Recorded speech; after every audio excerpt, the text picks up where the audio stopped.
So 2 Kings chapter 6, we're going to see a floating axe, and Elisha performs a miracle, makes the axe float. Then we see the blinded Syrians captured, where there's going to be people that want to go besiege Israel and make war with Israel. But it's like Elisha warns the king of Israel, and then Syria's king is not happy, thinking, who's spoiling my plans? It says, then the king of Israel sent someone to the place of God, which the man of God has told him. Thus he warned him, and he was watchful there, not just once or twice. Therefore the heart of the king of Syria was greatly troubled by this thing, and he called his servants and said to them, will you not show me which of us is for the king of Israel? And one of his servants said, none, my lord, O king. But Elisha the prophet, who is in Israel, tells the king of Israel the words that you speak in your bedroom. So he said, go and see where he is, and I may send and get him. And it was told him, saying, surely he is in Dothan. Therefore he sent horses and chariots and a great army there, and they came by night and surrounded the city. So they're going after Elisha. They want to kill Elisha because he keeps warning the king of Israel what is going on. And we see there's two types of people. There's people that see things spiritually, or people that deal with things in the flesh. Because later on we see Elisha. So Elisha, when the servant of God, the man of God, arose early and went out, there was an army surrounding the city with horses and chariots. And his servant said to him, alas, my master, what shall we do? So he answered, do not fear, for those who are with us are more than those who are with them. And Elisha prayed and said, Lord, I pray, open his eyes that he may see. Then the Lord opened his eyes, and the young man, and he saw, and behold, the mountain was full of horses and chariots. So you've got two types of people in trouble, because they both could see this great army, this great multitude of people, but the servant was worried, thinking, what should we do? Whereas Elisha, he takes this as a moment to help someone elevate. He took this as a moment to help his servant see spiritually, to see there's more greater is for us than them. Able to use this as a moment for growth.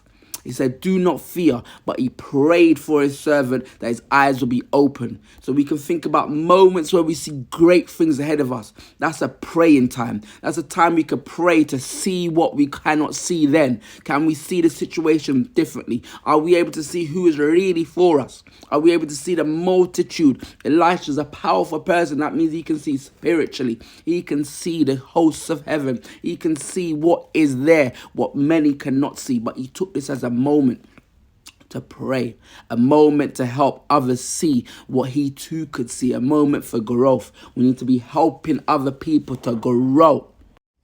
So in times of trouble, who do we have around us? Have you got people able to make you see, people able to make you grow and elevate in the season you are in, or people that are going to fear, people going to worry and make you worry more? And then later on we see again, have you got people that are kingdom minded, or people that are thinking about their flesh? Because later on we see now Elisha said to them, this is not the way. So Elisha basically, and he said, so before that, Elisha prayed to the Lord and said, strike this people, I pray, with blindness. And he struck them with blindness according to the word of Elisha. Now Elisha said to them, this is not the way, nor is this the city. So imagine your enemies that's come, you are the one now leading them somewhere else. They don't even know you are the enemy, and they're trusting you to lead them because you're saying, yeah, you're going to take them to their enemy. So it was when they had come to Samaria, so he led them to Samaria. So it was when they had come to Samaria that Elisha said, Lord, open the eyes of these men and that they may see. And the Lord opened their eyes, and they saw that they were inside Samaria. Now when the king of Israel saw them, he said to Elisha, my father, shall I kill them? Shall I kill them? So again, we see Elisha's all about mercy. Elisha takes this as an opportunity to teach people. So he's going to teach this king how to be a king. He's also going to show Syrians the mercy. Like, they could have been killed right now. But he says, my father. But he said, but he answered, you shall not kill them. Would you kill those whom you have taken captive with your sword and your bow? Set food and water before them, and they may eat and drink and go to their master. Then he prepared a great feast for them. And after that they ate. And it says, and those Syrian raiders came no more into the land of Israel. So we see you can be the deliverer for people. You can show them mercy that they will change from their ways. Well, this set of people anyway. And he's able to show the difference with people that are thinking fleshly. Like this king, he just wanted to kill them. Whereas Elisha was taking his opportunity to feed them. Treat them well. Let them go on their way and speak to their master and show the goodness and the mercy that we have shown them. That we need to remember that you are leaders of even your enemies. You are leaders of people that have come to destroy you. You are leaders of people coming to bring you down. You are still their leader. You need to lead them somewhere, and you can show them mercy. You can show them the mercy of God. You can show them the God you serve is different from the mentality of evil kings and people that just say, you know what, you kill me, I'm going to kill you. You do this, I'm going to do that. You can show them a different way. Cooking a meal for them. Showing them a love they don't deserve. You are a leader of all people, not just the ones easy to be leading, but even the people that don't want to be led, people that don't know better. And we can see the difference between knowledge of God and knowledge of men. The king wanted to kill them, and that was thought that was the best, and asked Elisha. But Elisha said no. Elisha had a different mindset. He had plans for kingdom mindset, kingdom changing impact. And then later on we'll read, a little later, Syria besieges Samaria. And it happened after this that Ben-Hadad, king of Syria, gathered all his army and went up and besieged Samaria. And there was great famine in Samaria. And indeed they besieged it until a donkey's head was sold for 80 shekels. Now later on we'll see how great this famine is. And it said, then the king said to her, what is troubling you? And she answered, this woman said to me, give your son that we may eat him today, and we will eat my son tomorrow. So we boiled my son and ate him. And I said to her, on the next day, give your son that we may eat him. But she has hidden her son. Now it happened when the king heard the words of the woman that he tore his clothes, and as he passed by on the wall, the people looked, and there underneath he had sackcloth on his body. Then he said, God, do so to me, and more also if the head of Elisha the son of Shaphat remains on him today. So this king is going to blame Elisha for the famine. Now, why is he blaming Elisha for the famine? Remember, his father and mother, Queen Jezebel and Queen Ahab, they had famine in their time that was caused by Elijah. And he's the predecessor of this Queen Jezebel and King Ahab, while Elisha is the predecessor of Elijah. So it's like they are following on.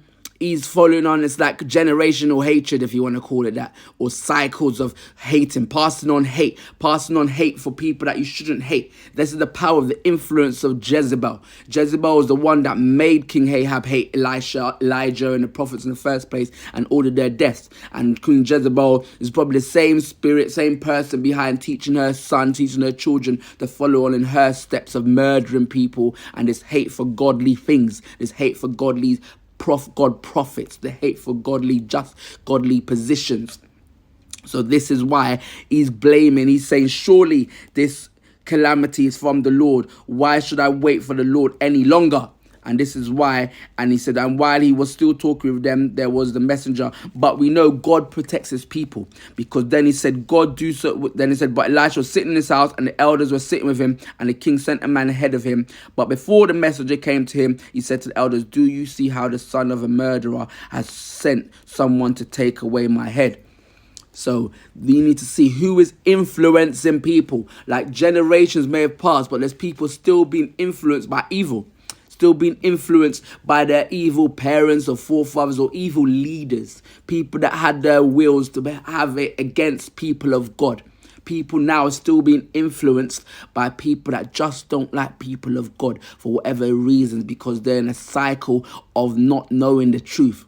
A cycle of just following patterns. But we know there can be kings come to break cycles. Like we've read in King Asa's time, he was not like his father. So we need kings that will break cycles.